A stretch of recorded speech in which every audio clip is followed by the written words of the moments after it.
శ్రీరామ్ జై శ్రీరామ్ జై శ్రీరామ్. చాలా సంతోషం.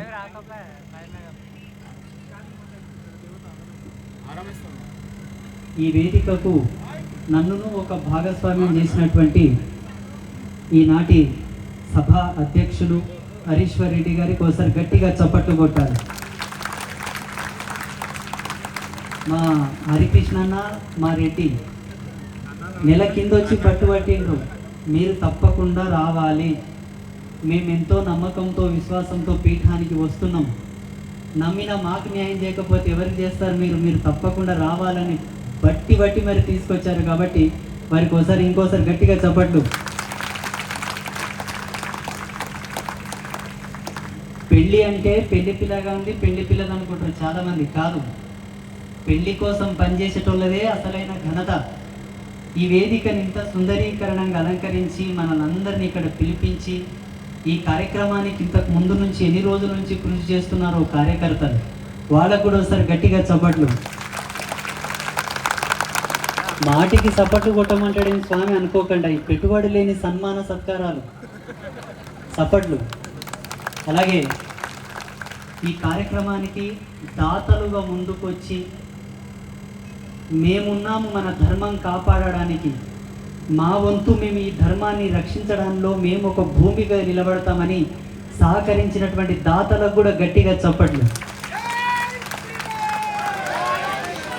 ఎందుకంటే కార్యక్రమం చూస్తే అర్థమైపోతుంది, చాలా పెద్ద ఎత్తున ఏర్పాటు చేశారు.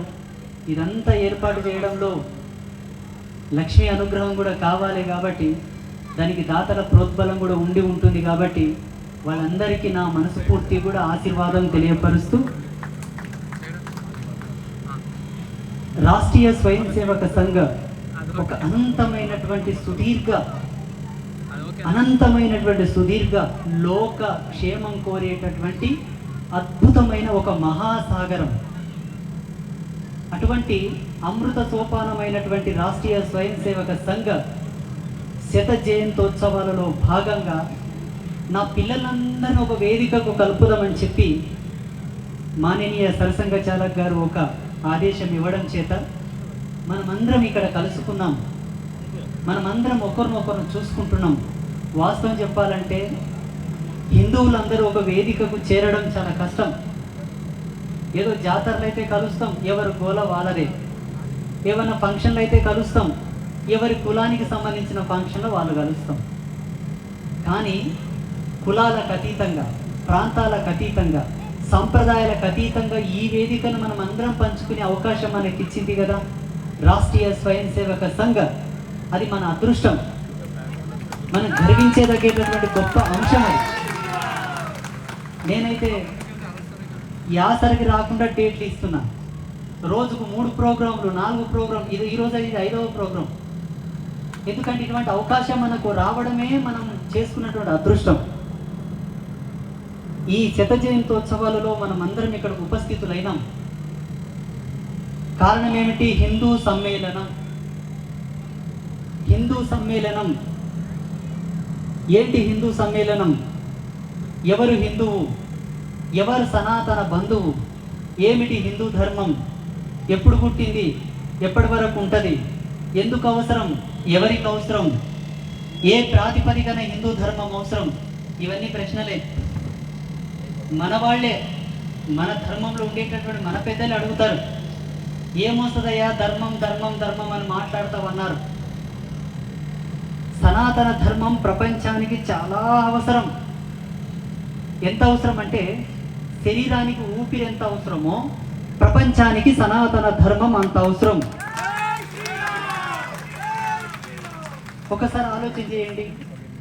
ఊపిరి పోతే శరీరం పడిపోయినట్లే ప్రపంచవ్యాప్తంగా హిందువు అనేవాడు ఏ మూలన ఉన్నా, అరబ్ కంట్రీస్లో ఉన్నా, అమెరికాలో ఉన్నా, లండన్లో ఉన్నా, ఫ్రాన్స్లో ఉన్నా, ఎక్కడున్నా, ఎడారిలో ఉన్నా, మంచు పర్వతాలలో ఉన్నా, తప్పకుండా హిందువు అనేవాడు ఏం చేస్తాడంటే ప్రకృతిని ప్రేమిస్తాడు, ప్రకృతిని ఆరాధిస్తాడు, ప్రకృతిని గౌరవిస్తాడు, ప్రకృతిని తల్లిలా పూజిస్తాడు. అది హిందువు యొక్క గొప్ప లక్షణం, లక్ష్యం కూడా.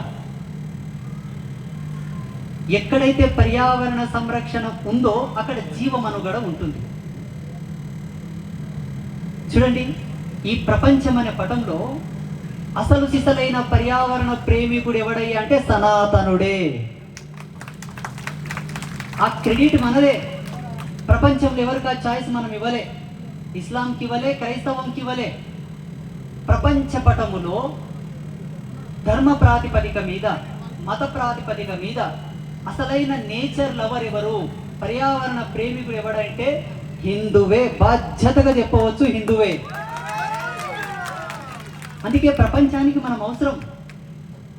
ప్రపంచ దేశాలు తెలుసుకుంటున్నాయి, యూరోప్ కంట్రీస్ అని కూడా ఇప్పుడు తెలుసుకుంటున్నాయి ప్రపంచానికి ఎవరి భావాలు అవసరం, ఎటువంటి భావాల మీద గ్లోబల్ వార్మింగ్ పెరగకుండా తరుగుతుంది, ఎవరి భావజాలం వలన, ఏ ధర్మం యొక్క యోచన వలన ప్రకృతి చల్లగా ఉంటుంది, సమస్త జీవరాశులను రక్షింపబడతాయి, సంరక్షింపబడతాయి, ఆ జీవరాశులతో కలిసి మేము కూడా రక్షింపబడతామన్న సత్యం ప్రపంచం ఇప్పుడు తెలుసుకుంటుంది.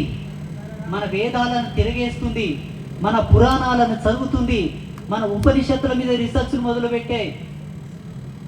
అందుకే సనాతనుడు ప్రపంచానికి చాలా అవసరం. అది వేరే వాళ్ళకి అర్థమైంది, ప్రపంచంలో అగ్రదేశాలకు అన్నిటికీ అర్థమైపోయింది హిందూ ధర్మం అంటే ఏమిటి, హిందూ కల్చర్ ఏమిటి, హిందూ ధర్మంలో ఉండేటటువంటి సంస్కృతి సాంప్రదాయాలు ఏమిటి, అందులో ఉండేటటువంటి గొప్పతనం ఏమిటి అన్న సత్యం వాళ్ళకి అర్థమైంది. దౌర్భాగ్యం ఏమిటంటే మన వాళ్ళకి తెలియదు. అక్షర సత్యం ఇది, మన వాళ్ళకి తెలియదు. ప్రపంచం మన గొప్పతనాన్ని కీర్తిస్తుంటే మన వాళ్ళు మన యొక్క అపకీర్తిని కీర్తిస్తున్నారు. కీర్తిని కాదు, అపకీర్తిని. ఏ విధంగా అంటే మనం కొట్టుకోవట్లా, మనలో మనకు సంఘటితం లోపించింది. అదొక్కటే మన యొక్క వీక్నెస్.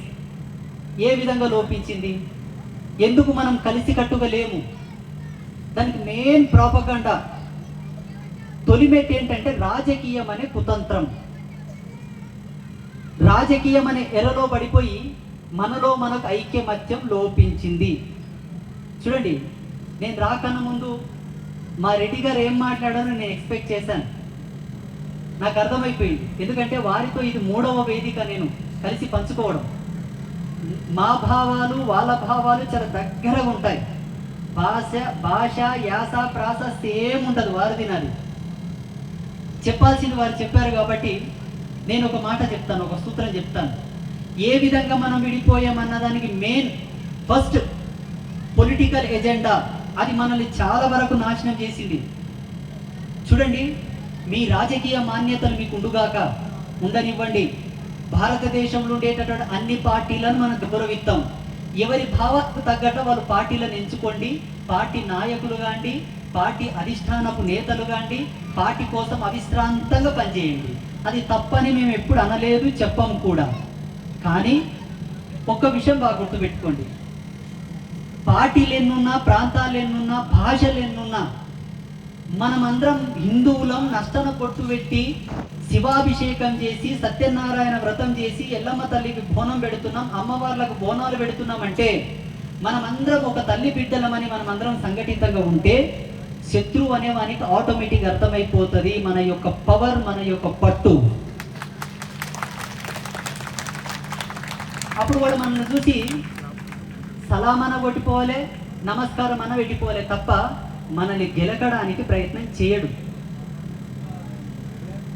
ఇతర మతాల వాళ్ళు మన మీద దాడి చేస్తున్నారంటే కారణం మనమే.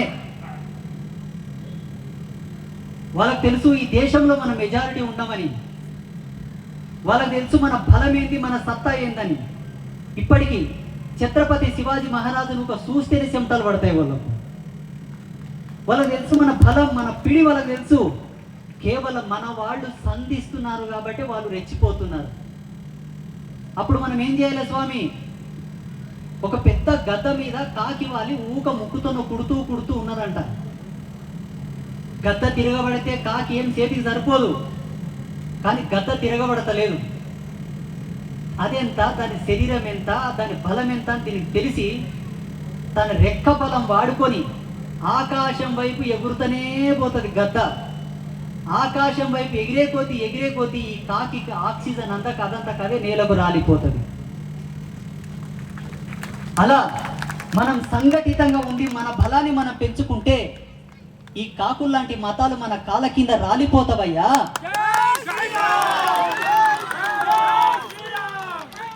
మన బలం మనం పెంచుకోవాలి. ఎవరినో నిందించినంత మాత్రాన మనం గొప్పలం కాము. సనాతన ధర్మమే చెప్పింది ఏమిటో తెలుసా? భావ సత్యమే భగవంతుని నిలయం. ఎలా భావం సత్యమవుతుంది? ఎవరినన్నా నిందించావంటే, ఎవరినన్నా కించపరిచావంటే నీ భావం కలుషితమైనట్లు. అప్పుడు నువ్వు సనాతనుడు ఎక్కడా? మనం ఒక నిందించాల్సిన అవసరం లేదు. మనమేంటి, మన అస్తిత్వం ఏమిటి, మన గొప్పతనం ఏమిటి, మన ఫలం ఏమిటి, ఎక్కడ మనం జారిపోతున్నాం, ఎక్కడ మనం చెరిగిపోతున్నామో ఒక్కసారి మనల్ని మనం ప్రశ్నించుకోవాలి. అది మనకి ఇప్పుడు కావాల్సింది. ఈ వేదిక మూలకంగా మనం తీసుకోవాల్సినటువంటి వండర్ఫుల్ మెసేజ్. రాజకీయాలు చేద్దాం, సర్పంచ్లం అవుదాం, జెడ్పీటీసీలం అవుదాం, కార్పొరేటర్లం అవుదాం, ఎమ్మెల్యేలం అవుదాం, ముఖ్యమంత్రులను కూడా అవుదాం. అది కాంగ్రెస్లో ఉండవచ్చు, బీజేపీలో ఉండవచ్చు, బీఆర్ఎస్లో ఉండవచ్చు. మా కవితమ్మ కొత్త పార్టీ పెట్టింది, ఆ పార్టీలో ఉండి కూడా కావచ్చు. తప్పు లేదు, తప్పు కాదది. భారత సర్వోన్నత రాజ్యాంగం మనకి ఇచ్చినట్టు రాజకీయ హక్కు వాడుకుందాం. కానీ పార్టీలకు అతీతంగా కూడా సంఘటితంగా ఉండాలి. మనం ఉండాల్సిన అవసరం కూడా వచ్చిందండోయ్.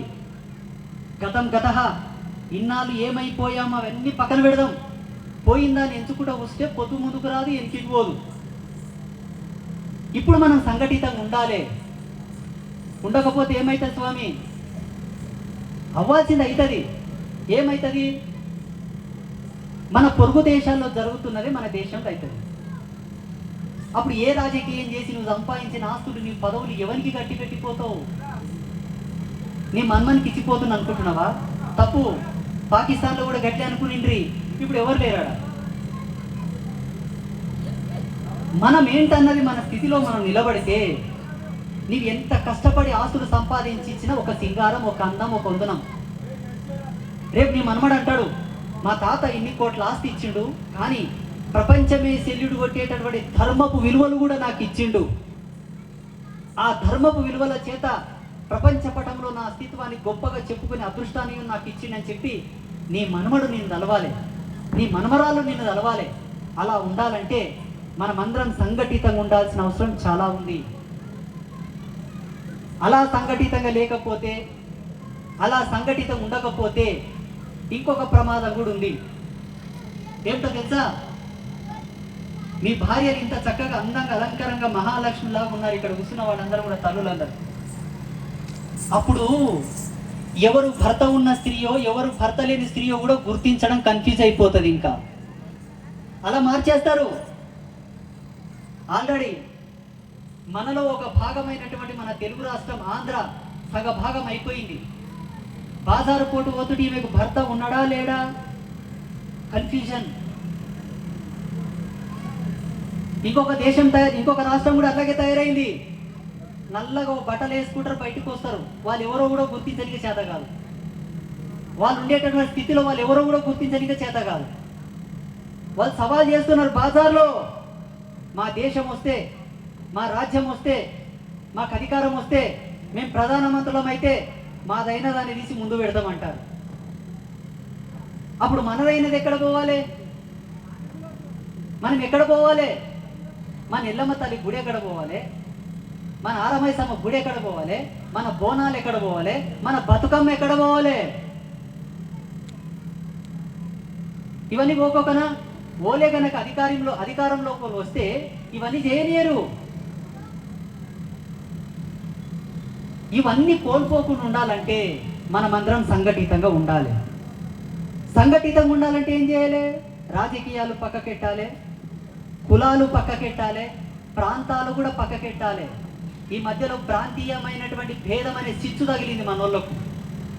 కొన్ని కారణాల చేత తెలంగాణని ఆంధ్రను విడగొట్టుకుంటుంది. సరే, విడిపోయింది, సంతోషం. దాంట్లో కొన్ని కారణాలు ఉన్నాయి అనుకోండి. ప్రాంతంగా విడిపోయినంత వరకే చూడాలి తప్ప భాషను విడగొట్టే ప్రయత్నం చేయకండి, జాతిని విడగొట్టే ప్రయత్నం కూడా చేయకూడదు. ప్రపంచవ్యాప్తంగా తెలుగువాడు ఎక్కడున్నా గర్వంగా చెప్పాలి, ఈ ప్రపంచంలో ఏ భాషకు లేని ఘనత మన తెలుగు భాషకు ఉన్నది. ప్రపంచవ్యాప్తంగా మనం ఎక్కడున్నా తెలుగు తల్లి బిడ్డలమే. ప్రాంతాలుగా విడిపోయాం, ఇప్పుడు తెలంగాణ బిడ్డలం అయిపోయాం, కాదనకూడదు, తెలంగాణ బిడ్డలమే. కానీ భాష తెలుగు ఒక్కటే. తెలంగాణకో తెలుగు, ఆంధ్రకో తెలుగు లేదు. ప్రాంతీయమైనటువంటి భేదాలతో కూడా మనం విడిపోతున్నాం, మనలో చిచ్చులు పెడుతున్నారు. ఆ మధ్యలో ఒక నినాదం వచ్చింది, ఏంటో తెలుసా? మార్వాడి గో బ్యాక్ అంట.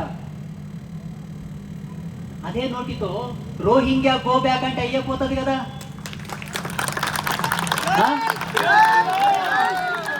మార్వాడి గో బ్యాక్ ఎందుకు అనాలి? ఎవరు మార్వాడోళ్ళు? ఈ జాతి బిడ్డలు. గురు గోవింద్ సింగ్ ఎవరు? రాణా ప్రతాప్ ఎవరు? నష్టన బొట్టు పెట్టేవాని కోసం పోరాడి అమరులైనటువంటి యోధులు. ఆ వంశజులన ఈ రాష్ట్రం నుంచి నువ్వు పొమ్మంటున్నది. మళ్ళీ ఈడెవడు? ఈ రోహింగ్యా ఎవరి కోసం కొట్లాడిండు? ఈ రోహింగ్యా ఎవరి కోసం పోరాటం చేసి బలిదానమైండు? ఓనెందుకు పోవద్దంట పో అన్నావు, వీళ్ళనెందుకు పోమంటున్నావు నువ్వు? ఈ ప్రాంతీయమైన చిచ్చులు కూడా పనికిరావు. మనం విడిపోవడానికి ఇది పెద్ద పన్నాగం. హిందువులను ఎలా విడగొట్టాలని చెప్పి కొన్ని బ్రాంచులు పనిచేస్తున్నాయి. పని కట్టుకొని భూతద్దం పెట్టి వెతుకుతున్నారు మనల్ని విడగొట్టడానికి.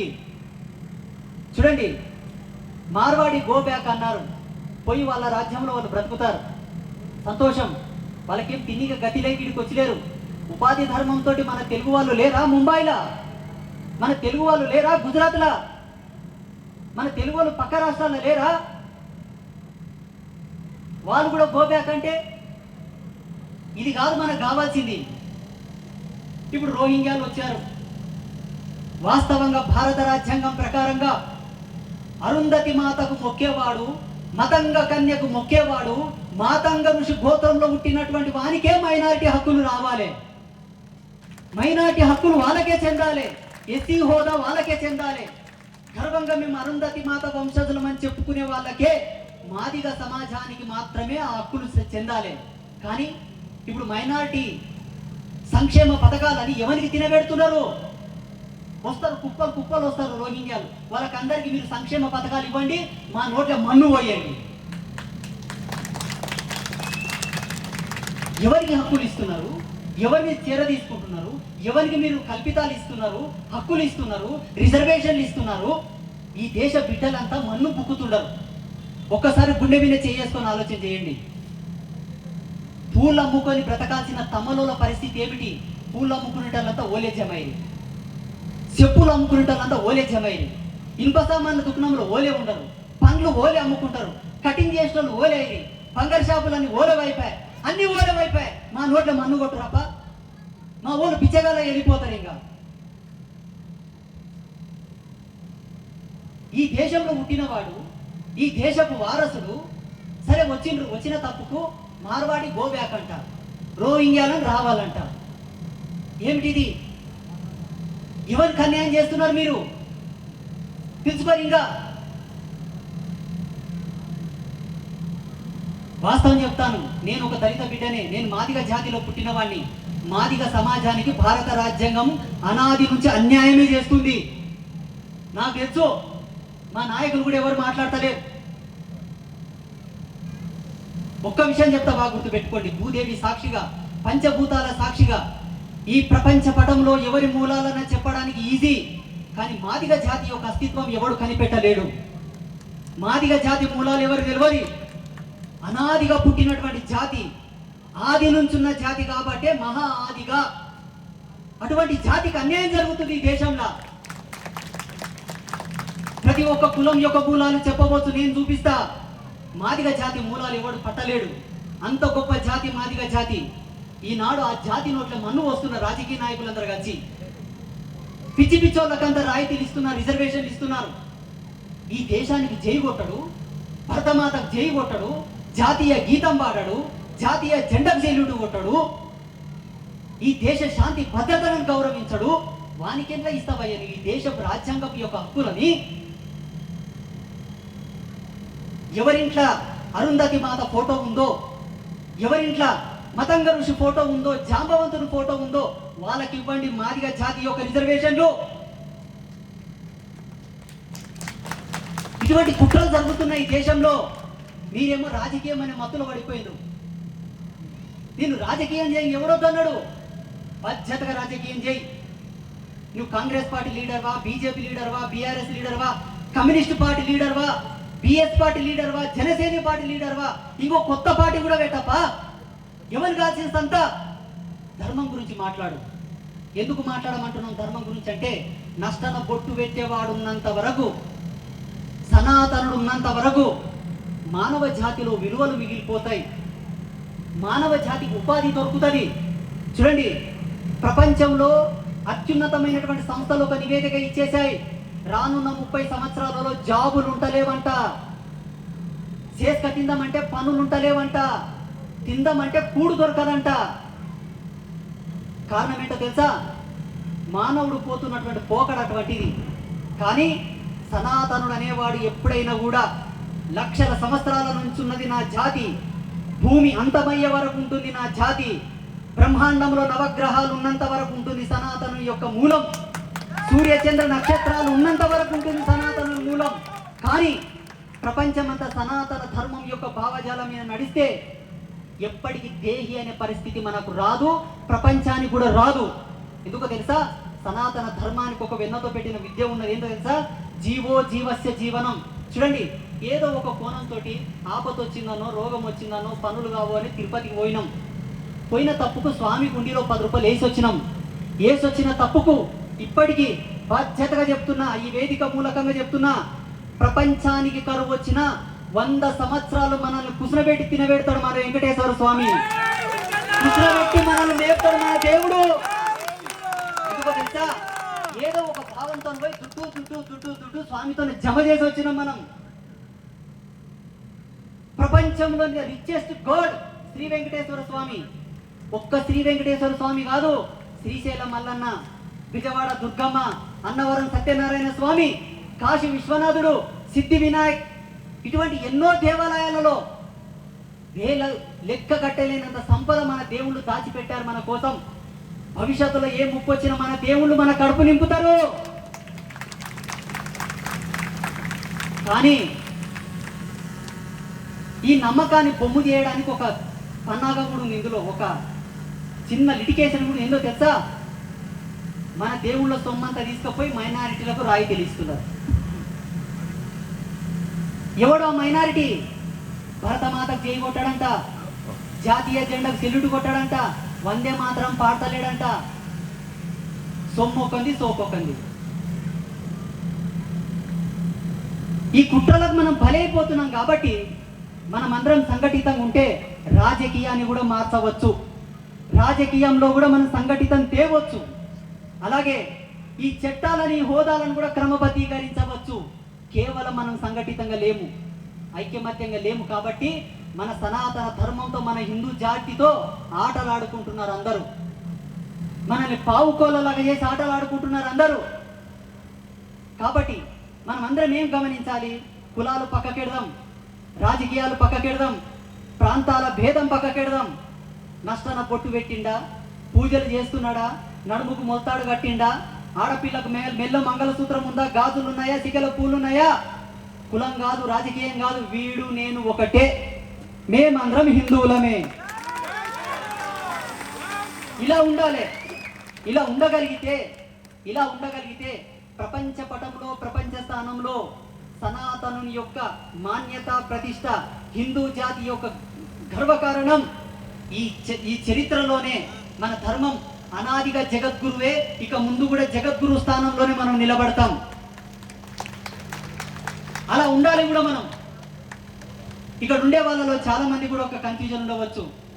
ఏమిటి? సనాతన ధర్మం ఎప్పుడు పుట్టింది, ఎప్పటి వరకు ఉంటుంది? ఒక చిన్న ఎగ్జాంపుల్ చెప్తాను, బాగా గుర్తుపెట్టుకోండి. ఎప్పుడైనా కానీ ఎవరైనా మీరు అనే సందర్భంలో విని ఉండవచ్చు కాక, బ్రహ్మాండం అని అన్నారు. బ్రహ్మాండం 14 పూర్ణ భాండములు ఎప్పుడు పుట్టాయో ఎవరికి తెలియదు.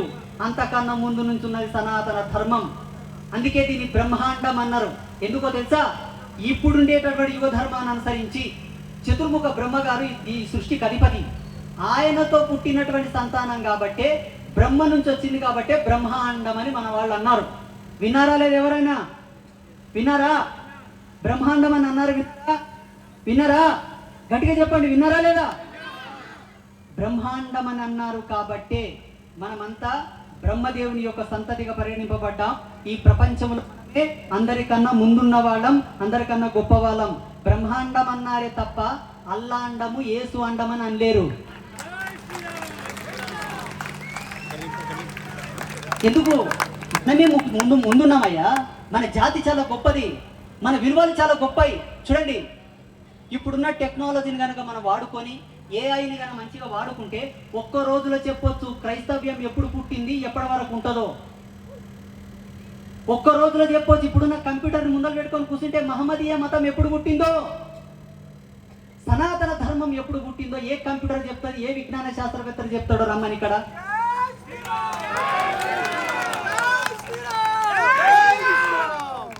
ఇంత గొప్ప ఘనత మనది, ఇంత గొప్ప గర్వించదగ్గేటటువంటి అంశం మనది. కానీ మనల్ని వాడుకుంటున్నారు అందరూ, మనల్ని వాడుకుంటున్నారు అందరూ. ఏ విధంగా? లేనిపోని శిచ్చులు పంచాయతీలు పెట్టి మనల్ని విడగొట్టి మన జీవితాలతో, మన అస్తిత్వంతో ఆడుకుంటున్నారు. కాబట్టి ఈ పన్నాగాలకు మనం ఎర కావద్దు, బలి పశువులం కావద్దు. అలాగే ఇంకొక ముఖ్యమైన మాట బాగా గుర్తుపెట్టుకోండి.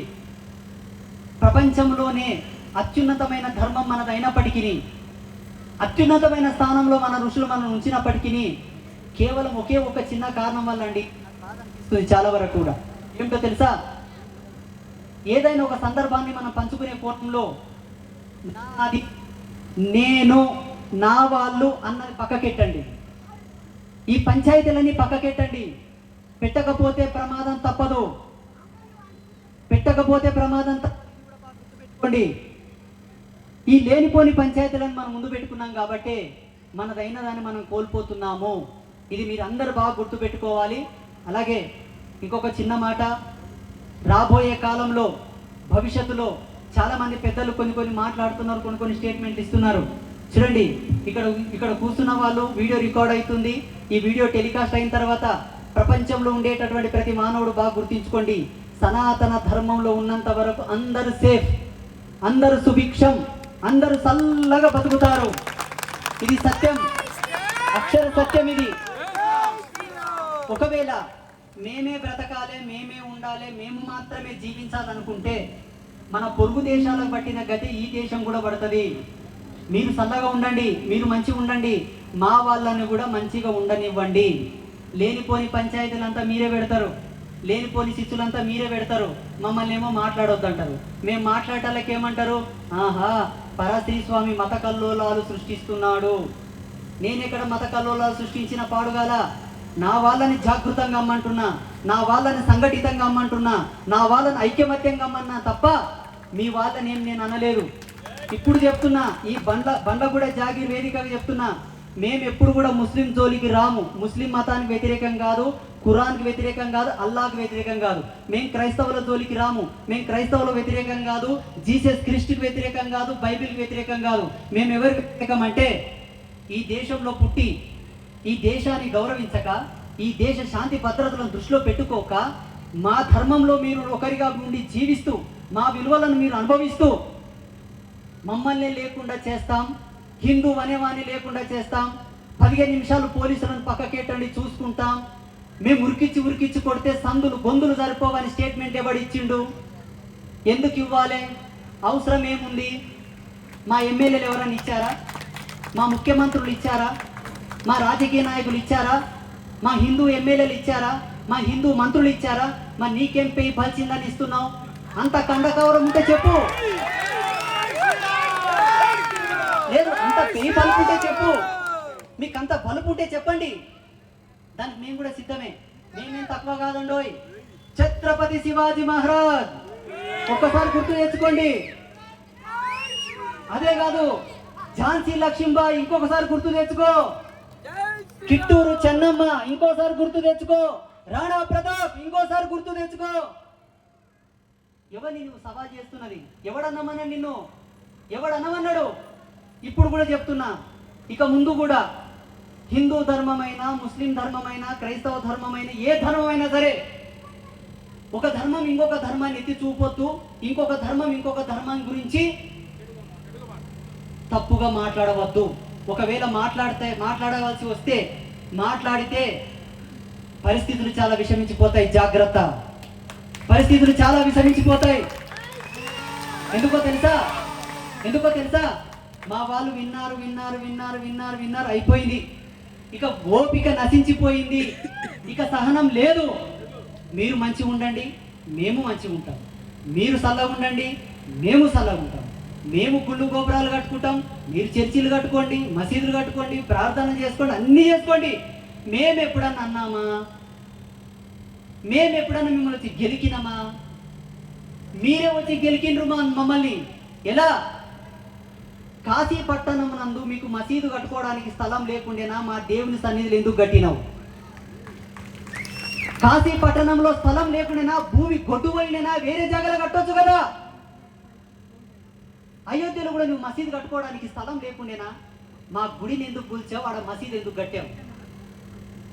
గిడ జోగులాంబ కాడ అలంపూర్లో నీకు మసీదు కట్టుకునే స్థలం లేకుండేనా? మేము కొలుసుకునే మా దేవత పాదాల కాడనా? ఎవడు పెడుతున్నాడు పుల్లలు? ఎవడు పెడుతున్నాడు లేనిపోని రాజకీయం అంతా? మేము తిరగబడటానికి మతోన్మాదులమా? అంటే మా మనస్సాక్షి గురించి మేము మాట్లాడొద్దా? మాన ప్రాణాల గురించి మేము మాట్లాడొద్దా? మాకంటే ఒక స్వేచ్ఛ లేదా? మాకంటే ఒక అధికారికం లేదా? ఇదే మేము మాట్లాడుతున్నా తప్ప మిమ్మల్ని ఉండంగొద్దానం, జీవించంగొద్దానం. ఇంకొక ముఖ్యమైన విషయం ఏంటంటే, భారత రాజ్యాంగం మీకే ఎక్కువ రాయితీలు ఇచ్చింది, మీకే రిజర్వేషన్లు ఎక్కువ ఇస్తుంది. మేము అమర్నాథ్ పోతే పైసలు పెట్టుకొని పోతామయ్యా. మీరు మీ హజ్ యాత్ర పోతే మా రాజ్యాంగం మీకు రాయితీలు ఇచ్చింది, సొమ్ము మాదే. మీరు జెరూసలేం పోతే మీకు రాయితీలు ఇస్తుంది. మేము కేదార్నాథ్, బద్రీనాథ్ పోయి అక్కడ మా వాళ్ళు చచ్చిపోతే కూడా అడిగే దిక్కు లేదు. సొమ్ము ఒకది, సోకొకది. మీకే సేఫ్టీ ఉంది ఈ దేశంలో. మీరే చల్లగా ఉండొచ్చు, మీరే మంచిగా బ్రతకొచ్చు. భారత రాజ్యాంగం మిమ్మల్ని చల్లగా చూసింది. వాస్తవం చెప్తున్నా, మా జాతికి, మా ప్రజలకు చాలా అన్యాయం చేసింది. మాకు తెలుసు. 24 గంటలు రీసెర్చ్ చేస్తుంటాం కాబట్టి మాకు తెలుసు. అయినా మేము ఎవరిని కించపరచం. మీ ఎమ్మెల్యేలను తిట్టాం, మీ మంత్రులను తిట్టాం, మీ రాజకీయాన్ని తిట్టాం. మేము ఎవరిననం? మీరే గెలుకుతారు. పుట్టలో చేయి పెట్టి సీమల్ని గెలికినట్ల ఎందుకు గెలుకుతారు? సరే, గెలికినరు, అయిపోయింది, గతం. ఈరోజు తేదీ ఎంత? హరీశ్వర్ రెడ్డి, నెల, సంవత్సరం, వారం 2026వ సంవత్సరం ఏప్రిల్ నెల 26వ తారీఖు ఆదివారం. టైం 10:30. యావత్ సనాతన ధర్మం నుంచి పరాశ్రీ స్వామి ఒక స్టేట్మెంట్ ఇస్తున్నాడు. ఇక ముందు ఏ మతంలో కూడా ఎవడు కూడా రెచ్చగొట్టే ప్రసంగాలు ఇవ్వకూడదు. మేము కూడా ఇయ్యం, మీరు కూడా ఇవ్వకండి. ఒకవేళ ఇస్తారు అనుకోండి, బాగోదు. ఇస్తే మాత్రం బాగోదు. ఇది మాత్రం హెచ్చరిక. అరే, అందరం కలిసిమెలిసి ఉందామయ్యా, ఉందాం. మొన్న చూడండి, ఇరాన్ మీద బాంబులు వేసి ఏం మిగిలే? పడిపోయిన కొంపలు, తండ్రులను కోల్పోయిన పిల్లలు, పిల్లల్ని కోల్పోయిన తల్లిదండ్రులు. ఏం మిగిలే? నోట్ల మన్ను పోసుకొని చచ్చిపోయింది. అది వద్దు మనకు. ఇంత కష్టపడి, ఇంత టెక్నాలజీ డెవలప్మెంట్ చేసుకొని, ఇన్ని సంపాదించుకొని, ఇంత మంచిగా ఉండి చివరికి కొట్టుక సావనీకేనా? మనకన్నా మాటురాని జీవరాశులు నయం కదా. నువ్వు మనిషివై పుట్టి ఇంత ఘనత సాధించి టెక్నాలజీ ఇంత డెవలప్ అయ్యి చివరికి నువ్వు కొట్టుకొని సావనీకేనా? ఇంకొక విచిత్రకరమైన విషయం ఏంటంటే, కనిపించని దేవుని కోసం అంట మనం కొట్లాడేది, కనిపించే మనుషులను కొట్లాడాలంట. అక్కరకు రాని విశ్వాసాలు, అక్కరకు రాని నమ్మకాలు. అది ఎందుకు నమ్మకమో, ఎందుకు విశ్వాసమో తర్వాత ఆ విశ్వాసాలను అడ్డం పెట్టుకొని సత్య ఒకరి పారి ఒకరు పట్టుకోవాల్సింది పోయి, ఒకరి గొంతులు ఒకరు నీళ్ళు పోసుకోవాల్సింది పోయి గొంతులు పోసుకునే వరకు వచ్చింది ఈ మతాలు, ఈ మత కల్లోలాలు. ఎవడు పెట్టి నీ పంచాయతీలు? మేమైతే పెట్టలేం, అమ్మ తోడు మేము పెట్టలేం. హిందువులు పెట్టారు. ఎందుకో తెలుసా? 100 మందితో కలిసి బ్రతికే వానికి 101తో కలిసి బ్రతకడం పెద్ద పని కాదు. ఎస్, హిందూ ధర్మంలో అసలైన సమరసత భావం ఉంది. హిందూ ధర్మంలో అసలైన ఐక్యమత్యం ఉంది. చూడండి, ఎన్ని భాషలు, ఎన్ని తెగలు, ఎన్ని ప్రాంతాలు, ఎంతమంది దేవుళ్ళు, ఎన్ని సాంప్రదాయాలు, ఇంతమంది కలిసిమెలిసి మేము బ్రతుకుతున్నాం. మిమ్మల్ని కూడా బ్రతికించుకుంటాం, కలుపుకుంటాం. మీతోనే మాకు పంచాయతీ లేదు, మాతోనే మీకు పంచాయతీ ఉన్నట్లుంది. ఒకసారి సరి చేసుకోండి, ఒకసారి సరి చేసుకోండి. అది ఈరోజు బండ్లగూడ జాగీర్ వేదికగా నేను ఇస్తున్నటువంటి దివ్యమైన సందేశం, ఆశీర్వాదం. ఇది దివ్యమైన సందేశం, ఆశీర్వాదం. ఎందుకో తెలుసా? రోజు పొద్దు ఒడిస్తే పొద్దు ముఖ్య వరకు లోకా సమస్త సుఖినో భవంతు, సర్వే జన సుఖినో భవంతు అని అని అని అని అని మైండ్ అట్లా సెట్ అయిపోయింది. ఇప్పటి కూడా చెప్తున్నా, నేనేం ముస్లిమ్స్కి వ్యతిరేకం కాదు, వాళ్ళ నాశనం అవ్వాలని కోరుకోవట్లా, క్రైస్తవుల నాశనం కావాలని కోరుకోవట్లా. కలిసిమెలిసి బ్రతుకుదామని నేను చెప్తున్నాను. అలా బ్రతికితే మీకు మంచిది, మాకు మంచిది. లేకపోతే అడ్డమొచ్చిన పంచాయతీలకంతా, అడ్డమొచ్చిన గొడవలకంతా పోలీసులు పడిగాపులు కావాల్సి వస్తుంది. పాపం మన పంచాయతీలంతా ఓలకు వస్తాయి. ఓలకు పెళ్ళం పిల్లలు ఉంటారు, ఇంటికాడ సంసారాలు ఉంటాయి. లేనిపోని పంచాయతీలు పెట్టుకుంటాం, అడ హయ్యాలంటూ పెడతారు. రెయ్యనక పగలనక కాపలగాలి మన కోసం. పోనీ అంతరిక్షం నుంచి ఏలియన్స్ వచ్చిన రాబో ఓల కోసం పడిగాపులు కాస్తారంటే లేదు. ఈ భూమి మీద పుట్టిన వాళ్ళము మనమంతా ఒకటే, మనం కొట్లాడి. ఇది అందరూ ఆలోచించాల్సినటువంటి విషయం. హిందువులు ఒకటే కాదు, క్రైస్తవులు ఒకటే కాదు, మహమ్మదీయులు ఒకటే కాదు, మానవ జాతి మొత్తం ఆలోచించాలి. ఆ దిశగా మీరందరూ ఆలోచిస్తారని చెప్తూ, మీకు కూడా తుర్కోల దాంట్లో దోస్తులు ఉంటారు కదమ్మా, అప్ప క్రైస్తవుల్లో కూడా దోస్తులు ఉంటారు కదా, పిల్లల్ని ఇచ్చుకునింటారు, పిల్లలు తెచ్చుకుంటారు, పెళ్లి చేసిటారు. చెప్పురి బండ్లగూడ జాగీర్ స్వామి వచ్చింటే బక్కి ఉండే స్వల్పగా చెప్పిండు, కనిపించని దేవుని గురించి కొట్లాడ రాదంట, కనిపించే మనుషుల కోసం మనం బతకాలంట. మతం అనేది మానవ మనుగడకు ఒక సోపానమైనటువంటి దివ్య మార్గం, అదంతవరకే తప్ప మనలో శిచ్చులు పెట్టేదే ఉండకూడదంట. ఇట్లా చెప్పుకొని చల్లగా జీవిస్తారని చెప్పి మనస్ఫూర్తిగా ఆశీర్వాదం చేస్తూ, మరి ఈనాటి వేదికకు సమయం చాలా అయిపోయింది. దాంట్లో నా తప్పైతే లేదండి, ఐఎమ్ సో సారీ. నా తప్పైతే ఏమీ లేదు, మళ్ళీ నన్ను తప్పర్థం చేసుకునేరు. మరొకసారి గట్టిగా భారత్ మాతా కీ జై, భారత్ మాతా కీ జై, భారత్ మాతా కీ జై, వందే మాతరం, వందే మాతరం, వందే మాతరం. ఈనాటి శుభ సాయంత్రంతో నా కోసం వేచి చూసిన మీ అందరికీ సుఖ సౌఖ్య సమృద్ధి, సంతతి సమృద్ధి, భోగ భాగ్య అష్టైశ్వర్య ప్రాప్తి కలగాలని చెప్పి అంబాత్రయ క్షేత్రంలో ఉన్న ముగ్గురమ్మలను మనస్ఫూర్తిగా కోరుకుంటూ తదాస్తు.